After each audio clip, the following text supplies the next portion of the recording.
Voilà pour les meilleurs clubs féminins qui sont donc actuellement au Maroc. On y reste, tiens, justement, au Maroc pour évoquer les Lions de l'Atlas et leur nouveau sélectionneur, Walid Regragui. L'ancien coach du Wydad nous a accordé un entretien exclusif au micro de Nasreddine Nasri. Il évoque son ambition et son ascension fulgurante.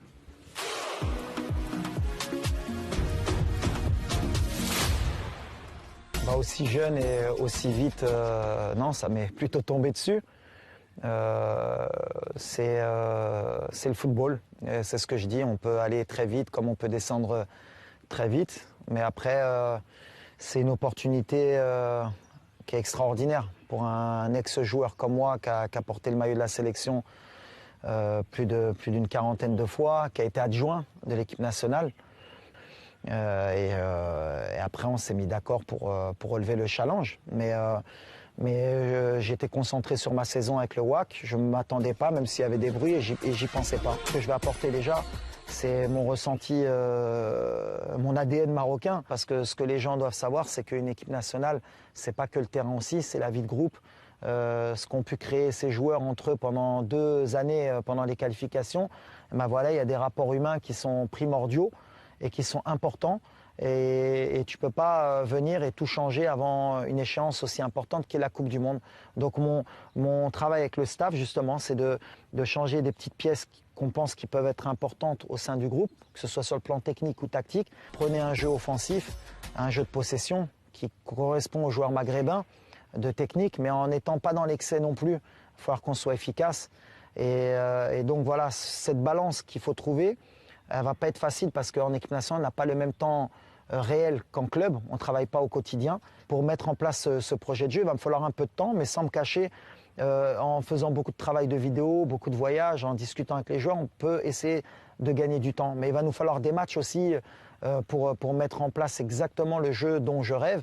Et il va falloir aussi les résultats, parce qu'à l'arrivée, les résultats te donnent plus de confiance. Puis on a des supporters qui sont très chauds. Donc voilà, la ferveur populaire, ça joue. Je l'ai connu notamment au WAC. Je sais que le 12e homme, il est important, et notamment en équipe nationale. Donc je suis persuadé que notre public va répondre présent. Et ouais, jouer au Qatar, dans un pays arabe, ça va donner aussi une dynamique où on va vouloir aussi créer la surprise pour tout le monde arabe. Il ne faut pas se mentir. Donc voilà, c'est une opportunité qui est extraordinaire. Mais on a une équipe pour poser des problèmes à n'importe quelle équipe. Ça, c'est le plus important. Et on va respecter tout le monde, en espérant qu'ils ne nous respectent pas trop eux, pour faire encore plus de surprises. Voilà pour cette interview exclusive de Walid Regragui, le nouveau sélectionneur des Lions de l'Atlas. Guy, vous avez entendu les propos du coach. On peut poser des problèmes à toutes les équipes, dit-il. Oui, mais avant ça, j'aimerais revenir, si vous me permettez, sur la première partie de l'interview, où il parlait justement de l'institution, des valeurs et de l'état d'esprit. Je retrouve dans ce discours un peu ce qu'a essayé de mettre en place Vaïd, en prenant certes des décisions fortes. Ouais, en prenant des décisions fortes. Donc j'espère en tout cas que le message venant de lui peut-être passera aussi, puisque... on a tous suivi un peu ce qui s'est passé, les épisodes avec la sélection marocaine. Après, sur le fait de pouvoir, on va dire, concurrencer et poser des problèmes aux autres équipes, en tant que sélectionneur, il a tout à fait raison d'insuffler en tout cas cet état d'esprit à son effectif. Il y a quand même des joueurs intéressants qui composent cette sélection. Et voyant le groupe dans lequel ils sont, ils ont potentiellement aussi leur chance pour pouvoir, pourquoi pas, passer au moins le premier tour, oui. Il dit encore que le Maroc va jouer quasiment à domicile là-bas, au Qatar, dans un pays arabe. C'est effectivement ce qui va se passer selon vous?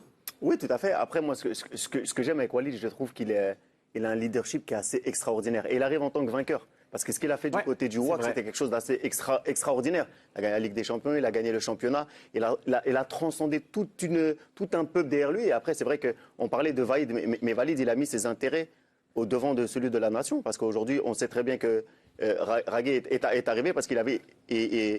Vaïd était en conflit avec certains joueurs de l'équipe nationale. Mais ce n'était pas forcément les intérêts de Vaïd lui-même. Non, mais en tout cas, c'est les valeurs qu'il voulait préserver. Un moment, qu'est-ce qui est important, c'est que pour le Maroc, on veut les meilleurs joueurs. Certes, il avait des problèmes internes avec certains joueurs, mais Vaïd, il est coutumier du fait. C'est pas la première fois qu'on le déchoue avant une Coupe du Monde. Oui, c'est la troisième fois.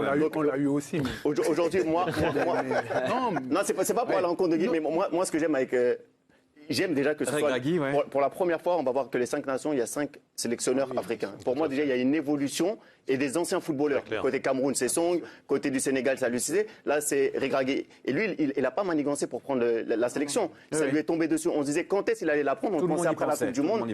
Mais moi, ce que j'aime, après, si on parle côté footballistique, il parle de possession. Le Maroc a de très bons joueurs. Et c'est vrai que dans la manière de jouer, si on voit ce qu'il a fait du côté du WAC et après sa transition, moi, je trouve qu'il a un peu le profil de Jürgen Klopp en Europe et je suis vraiment pressé de voir ce qu'il va faire à la Coupe du Monde. Et il n'y va pas avec les petits bras. Et c'est ça que j'aime également. Il ne va pas avec les petits bras, effectivement.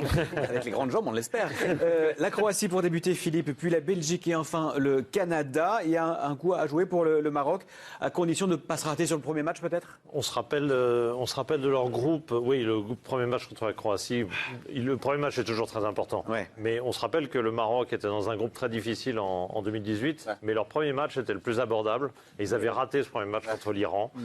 En tout cas, ils n'avaient pas réussi à gagner parce que effectivement, ils auraient dû gagner, mais ils avaient raté ce résultat en tout cas, et ça avait foutu littéralement leur Coupe du Monde en l'air parce qu'après ils avaient Portugal et Espagne, et ils ont fait qu'un point, ils auraient mérité mieux, mais de toute façon ils étaient condamnés à gagner ces 2 matchs contre Espagne et Portugal. Donc c'est ce que je leur souhaite, c'est de ne pas se retrouver, de faire un résultat déjà contre la Croatie pour ne pas se retrouver de face à la Belgique déjà en état de tout ou rien. Un résultat ou sinon c'est déjà entre fini. Le deuxième et le troisième de la dernière édition, c'est... Oui, mais bon, on est 4 ans et demi après. C'est vrai, c'est le passé. C'est loin. Mais ça reste des équipes qualitatives. Non, mais je pense que la Croatie est prenable pour le Maroc. Mais il faudra faire un résultat à ce premier match. Absolument pas perdre, sinon ce sera trop dur. En tout cas, on l'a dit, l'un des premiers dossiers que Regragui a eu à gérer, c'est celui du retour d'Hakim Ziyech, le joueur de Chelsea qui avait été écarté par Ali Lodic, on le sait. Voici ce que dit donc Regragui de la star marocaine. On a eu beaucoup de discussions avec Hakim. C'était important d'avoir un rapport dès le départ honnête. Et je pense que si je dois sortir une de mes qualités, j'ai beaucoup de défauts, mais je pense que c'est la franchise avec les joueurs. Je suis tout le temps clair avec eux. Et avec Hakim, ça a été clair, on a eu une bonne discussion. Il m'a fait part aussi de ce qu'il avait déçu. Je lui ai fait part aussi des erreurs aussi qu'il a faites, parce qu'il en a fait aussi, pour repartir de l'avant. En tous les cas, je lui ai rien promis, mis à part que voilà, je comptais sur lui parce que c'est la réalité. J'ai besoin du meilleur de Ziyech. Intéressant ces propos sur Ziyech, parce qu'il ne lui a rien promis, il sait ce qui s'est passé, mais il compte sur lui. Il y a eu des erreurs. Les deux côtés. Oui, c'est sûr. Personne au-dessus de l'institution. Et ça, je pense que c'est important. Qui était le plus têtu? C'est ça. Eric Weid, on gagne jamais. Dans la finalité, on a envie de voir les meilleurs joueurs défendre leur nation et voir un Hakim Ziyech du côté du Maroc. Moi, franchement, ça me réjouit personnellement. Certes, mais il n'a joué qu'une poignée de minutes avec Graham Potter à Chelsea. C'est un souci ou pas? Oui.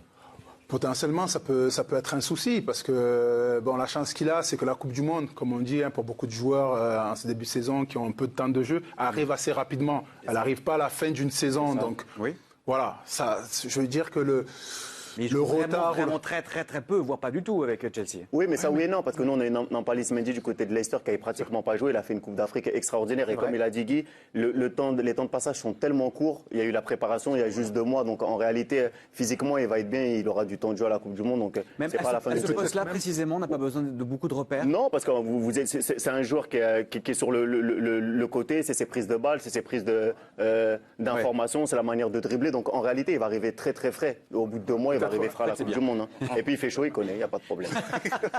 Super, voilà pour Walid Regragui, le coach du Maroc au mondial.